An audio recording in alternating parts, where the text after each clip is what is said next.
10 గంటల పాటు ధరణి కమిటీ సమావేశం కొనసాగింది. కొద్దిసేపటి క్రితం రాత్రి 8 గంటల వరకు కూడా ఈ సంప్రదింపులు కొనసాగాయి. 5 జిల్లాల కలెక్టర్లతో పాటు సాఫ్ట్వేర్ ప్రతినిధులంతా ఈ సమావేశానికి హాజరయ్యారు.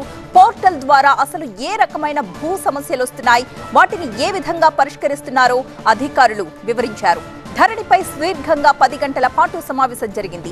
ఈ సమావేశంలో ప్రజల నుంచి వస్తున్న ఫిర్యాదులు, ధరణి గ్రీవెన్స్ మాడ్యూల్లో దరఖాస్తు చేసుకోలేని సమస్యలపై కమిటీ ఆరా తీసింది.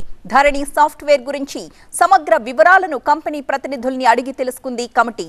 సాఫ్ట్వేర్లో మార్పులు చేర్పులపై ఇప్పటి వరకు ప్రభుత్వం నుంచి, నిపుణుల నుంచి వచ్చిన సలహాలు, సూచనల గురించి అడిగి తెలుసుకున్నారు. ధరణి సాఫ్ట్వేర్లో అనేక మార్పులు చేయాలని ప్రాథమికంగా నిర్ధారణకొచ్చారు కమిటీ సభ్యులు. శనివారం గిరిజన, అటవీ, వ్యవసాయ శాఖ అధికారులతో సచివాలయంలో సమావేశం నిర్వహించబోతున్నారు.